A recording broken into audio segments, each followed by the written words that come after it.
is your reaction when you hear that Sean Miller was captured on an FBI wiretap discussing a six-figure payment for Deandre Ayton? Quite honestly, Matt, I was shocked. I was disappointed. I was hurt. I was a little bit angry. I've known Sean Miller since he's about 5 years old.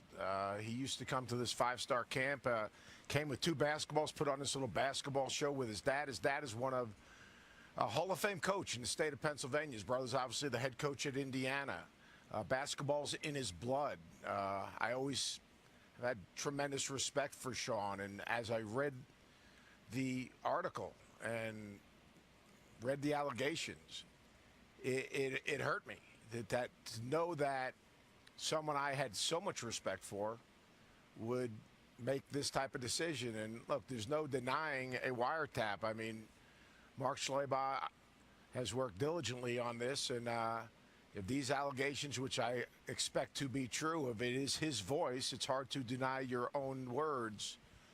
It's disappointing, it's hurtful, it's sobering, and it really kind of, unfortunately, is a reflection of our sport in this moment in time. Yeah, and Seth, we had talked about that yesterday on SportsCenter when we talked about the Yahoo Sports report, and now the question's going to linger, and I want to keep this specifically with Arizona, Miller, and Ayton. How should the university handle these two moving forward? Sean Miller should be put on administrative leave so they can do their due diligence and do their own investigation, which is, I think, going to be moved forward fairly quickly, and eventually he's going to be let go. And Deandre Ayton, I don't think there's any way Arizona can play him.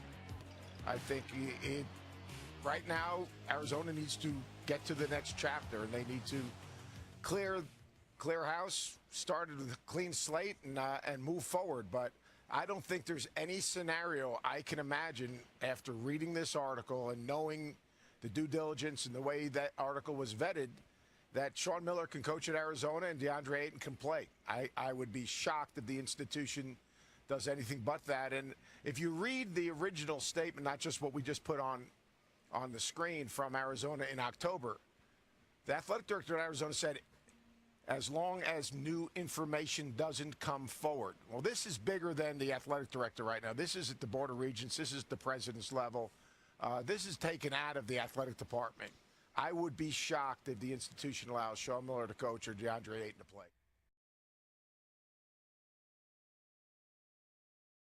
Me and the Notification Gang would like to invite everybody to come join us Monday through Thursday, 9:20 to 10 o'clock for morning coffee, where we discuss the events of the prior day and also just talk mess about stuff.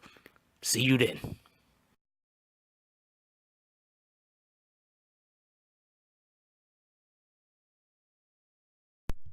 BBN, Jack Frost, what's up, party people? Hey, before the video even continue, hit that like button, subscribe, and join the Notification Gang. Hashtag Bronx Bombers. Let's get it. Alright, so recently the FBI has released wiretaps showing that there's a coach, Sean Miller. He coaches for the Arizona, I think they're the Wildcats, and he was discussing paying a player. Forgot his first name, second name is Ayton. $100K. The player is also estimated or predicted to go second in the draft. So this is like one of the best players in college basketball, if not the best player. So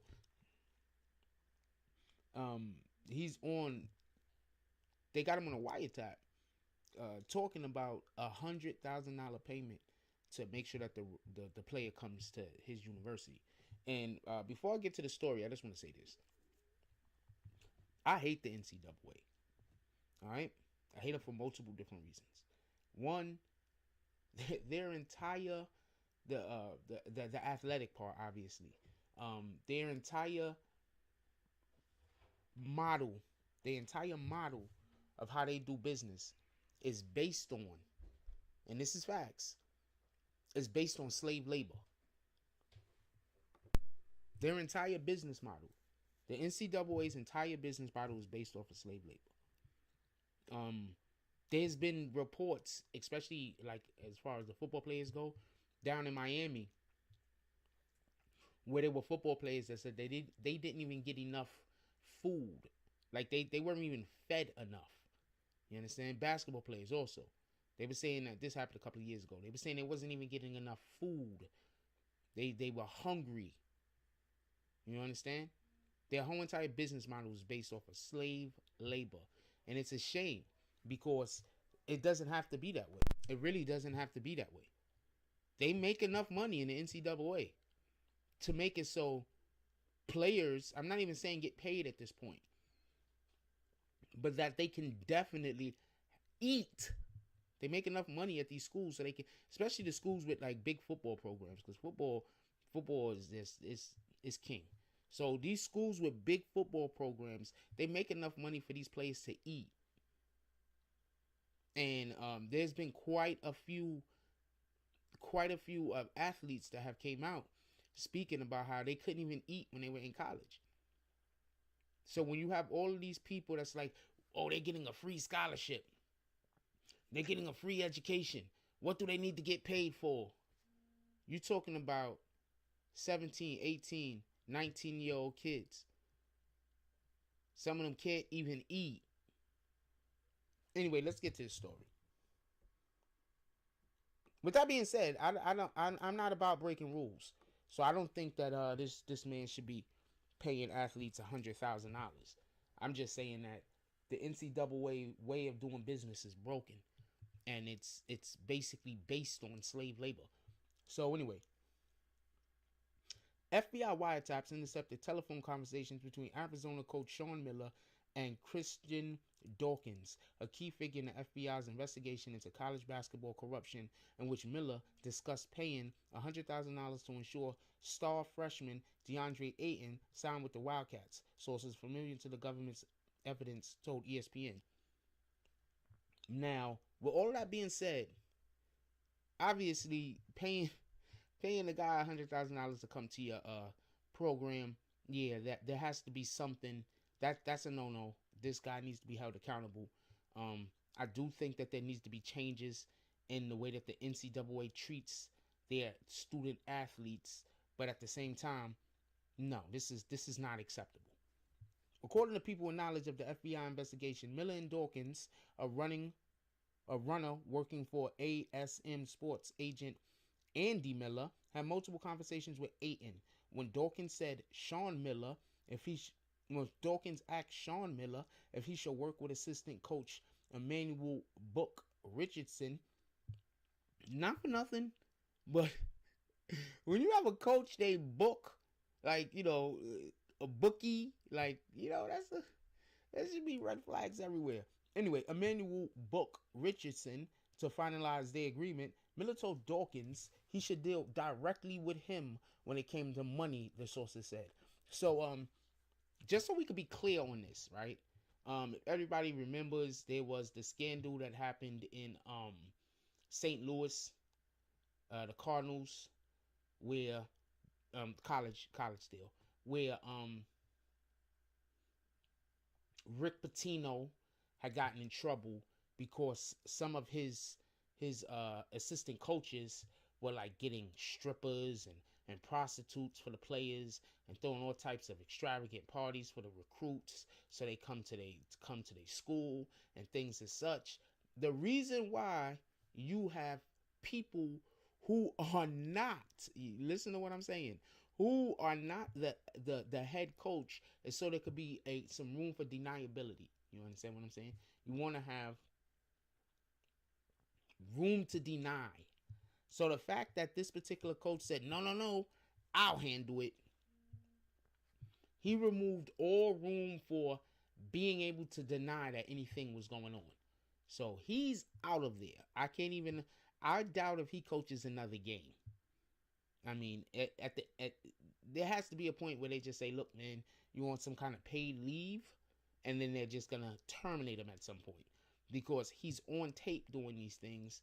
And that's definitely gonna, first of all, they're gonna probably have like anything that happened during his whole entire tenure as coach, maybe anything that happened involving any kind of accolade in which they reached, they'll probably be stripped of it. Because that's what they do.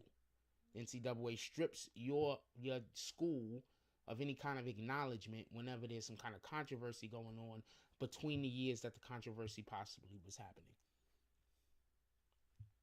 The telephone calls between Sean Miller and Dawkins were among 3,000 hours of conversations intercepted from Dawkins' phone by the FBI. So they was watching this guy for a long time. Think about how long I don't know if it's 3,000 hours of Dawkins talking specifically to Sean Miller, or if just 3,000 hours of Dawkins being on the phone in general. Like, I don't know. It's kind of vague right there. Anyway, Ayton, a 7'1" center who was born in the Bahamas, is considered one of the top freshmen in the country and the leading candidate for National Player of the Year honors. Told you, one of the best or the best. He is averaging 19.6 points and 10.9 rebounds in what is expected to be his only college season, helping the number 14 Wildcats take a 1.5 game lead in the Pac-12 standings with 3 regular season games to play. First of all, he's not playing no more. His college career is done. He might as well just be like, I'm going to the NBA right now. Go get yourself an agent, because he's not playing another game in the NCAA in college. He's not playing another game. Sean Miller is not coaching another game. He's finished. People are like, he's finished. You know, when he might coach, he might get another job way far down the road, because, you know, they sometimes give these guys extra chances. But as of right now, he's done. He's finished. He's finished. And he's not as good as some of the other guys that have kind of... He didn't insulate himself. He's literally on the phone exposing himself. There was no insulation. So I would just think that he's finished. Anyway, leave the comments down below. I want to know what y'all guys think about this. Just about scandals in general. And also about this, the treatment of NCAA players. I think they're treated terribly.